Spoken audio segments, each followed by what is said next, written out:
Cinema is what's in the frame and what's out. ഒരു pandemic കാലത്തെ ഉണർന്നെഴുന്നേറ്റപ്പോൾ മറന്നുപോയ സ്വപ്നം പോലെ വിചിത്രമാക്കിയാണ് ഈ വർഷം തിയേറ്ററുകൾ തിമിർത്താടിയത്. കോവിഡ് കാലം തിയേറ്ററുകളുടെ പ്രസക്തി ഇല്ലാതാക്കിയെന്ന ആരോപണങ്ങളും OTT ആസ്വാദനം തിയേറ്റർ ഹിറ്റുകളെ ഇല്ലാതാക്കുമെന്ന ഭയവും തച്ചുടച്ചു നീക്കും വിധമാണ് ഹോളിവുഡിലും ചിത്രങ്ങൾ ചലിച്ചത്. ചരിത്രത്തിൽ ആദ്യമായി ഒരു ആനിമേഷൻ ചിത്രവും R-rated ചിത്രവും ഇൻഡസ്ട്രിയിൽ ഹിറ്റടിച്ചു.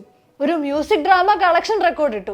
അതിനെല്ലാം പുറമെ ശക്തമായ കഥകൾ പറഞ്ഞ നിരവധി സിനിമകൾ തിയേറ്ററുകളിലും OTTകളിലും തുടർച്ചയായി വന്നു. ആകെ ഒന്ന് കളറായി ഈ വർഷം. The record breakers. വാണിജ്യപരമായി ഈ വർഷം വിജയം കൊയ്തത് ഡിസ്നിയാണ്. Inside out 2, Deadpool and Wolverine, Moana 2 എന്നീ ചിത്രങ്ങളാണ് ഏറ്റവും അധികം ലാഭമുണ്ടാക്കിയത്. 2015 മെയ്യിൽ കാൻസ് ഫിലിം ഫെസ്റ്റിവലിൽ ആദ്യമായി പ്രദർശിപ്പിച്ച ഇൻസൈഡ് ഔട്ട് എന്ന ചിത്രത്തിന് അതേ വർഷം തന്നെ നിരവധി അംഗീകാരങ്ങളാണ് ലഭിച്ചത്. തുടർന്ന് തിയേറ്ററിലും വലിയ വിജയം നേടി. ഒരു കുട്ടിയുടെ നിരവധി ഇമോഷനുകൾ തമ്മിലുണ്ടാകുന്ന കോൺഫ്ലിക്റ്റുകളും ജീവിതത്തിലെ അവയുടെ പ്രതിഫലനങ്ങളുമാണ് കഥ. കുട്ടികൾ മുതൽ മുതിർന്നവർ വരെ റിലേ എന്ന കുട്ടിയിൽ തങ്ങളെ തന്നെ കണ്ടുനിന്നു. ഇൻസൈഡ് ഔട്ട് ആരാധകരെ ഒട്ടും നിരാശപ്പെടുത്താതെ അതിനു മുകളിലൊരു ആസ്വാദനം സാധ്യമാക്കാൻ രണ്ടാം ഭാഗത്തിന് സാധിച്ചു. ഇമോഷണലി ഹുക്ക് ചെയ്തിരുത്തുന്ന കഥ റിലേയുടെ അഡോളസൻസിലേക്ക് വളരുകയായിരുന്നു.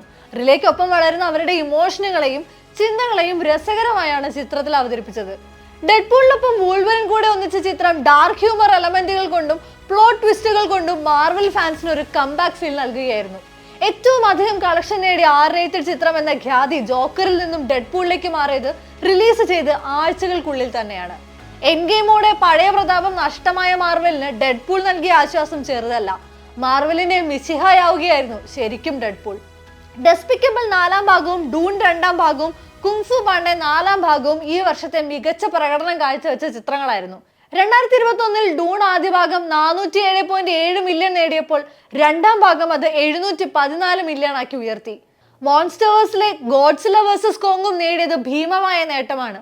അമേരിക്കൻ ചിത്രങ്ങൾക്കൊപ്പം തന്നെ ബോക്സ് ഓഫീസ് കളക്ഷനിൽ ചൈനീസ് സിനിമ ഇൻഡസ്ട്രിയും നേട്ടം കൊയ്യുന്നുണ്ട്. ജിയ ലിങ്ങിന്റെ യോളോ എന്ന കോമഡി ഡ്രാമ ആഗോള ബോക്സ് ഓഫീസിൽ $484 മില്യൺ നേട്ടത്തിൽ 8ാം സ്ഥാനത്തും യാങ് ഫെയ് പെങ് ഡാമോ ചിത്രം സക്സസർ $469 മില്യൺ നേട്ടത്തോടെ 10ാം സ്ഥാനത്തും ഇടം നേടിയിട്ടുണ്ട്.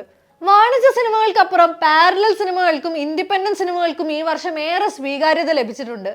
A24 ചിത്രങ്ങളായ സിവിൽ വാർ, ഹെററ്റിക്, ക്വീർ തുടങ്ങിയ ചിത്രങ്ങൾക്കും വലിയ അപ്രിസിയേഷനാണ് ലഭിച്ചത്.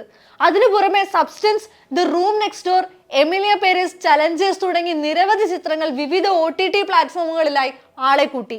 കാൻസ് ഫിലിം ഫെസ്റ്റിവലിൽ മികച്ച രണ്ടാമത്തെ ചിത്രമായി തിരഞ്ഞെടുക്കപ്പെട്ടതോടെ പായൽ കപാടിയ ചിത്രം ഓൾ വി ഇമാജിൻ അസ് ലൈറ്റും ലോകത്തിന്റെ പല കോണുകളിലുള്ള സിനിമാ പ്രേമികൾക്കിടയിൽ ചർച്ച ചെയ്യപ്പെട്ടു. ഏറെ പ്രതീക്ഷയോടെ എത്തിയ ജോക്കറിന്റെ രണ്ടാം ഭാഗം ഈ വർഷം നിരാശ സമ്മാനിച്ച ചിത്രമായി. ആദ്യ ഭാഗം സമ്മാനിച്ച അനുഭൂതി പ്രതീക്ഷിച്ച് തിയേറ്ററിലെത്തിയവരെ ചിത്രം പാട്ടുപാടി ഉറക്കി എന്നതായിരുന്നു പ്രധാന വിമർശനം. ഗ്ലേഡിയേറ്ററിന്റെ രണ്ടാം ഭാഗവും തിയേറ്ററിലെത്തിയെങ്കിലും മികച്ച അഭിപ്രായങ്ങൾ വരുന്നുണ്ടെങ്കിലും പ്രതീക്ഷിച്ച റെക്കോർഡുകളിലേക്ക് ചിത്രം ഉയരുന്നില്ലെന്നതിൽ ആരാധകർക്ക് നിരാശയുണ്ട്. ഏതായാലും അടുത്ത വർഷവും മികച്ച സിനിമകളാണ് പുറത്തിറങ്ങാൻ കാത്തിരിക്കുന്നത്. അതിൽ ഏറ്റവും മുൻപന്തിയിലുള്ളത് കിലിയൻ മർഫി നായകനാകുന്ന 28 ഇയേഴ്സ് ലേറ്ററും മിഷൻ ഇംപോസിബിൾ ദ ഫൈനൽ റെക്കോർഡിംഗും തന്നെ. ജെയിംസ് കാമറൂൺ സംവിധാനം ചെയ്ത അവതാർ സീരീസിലെ Avatar, Fire and Ash, Thunderbolts, Captain America, Brave New World, Last Breath തുടങ്ങിയ ചിത്രങ്ങളും 2025 തിയേറ്ററിലെത്തും.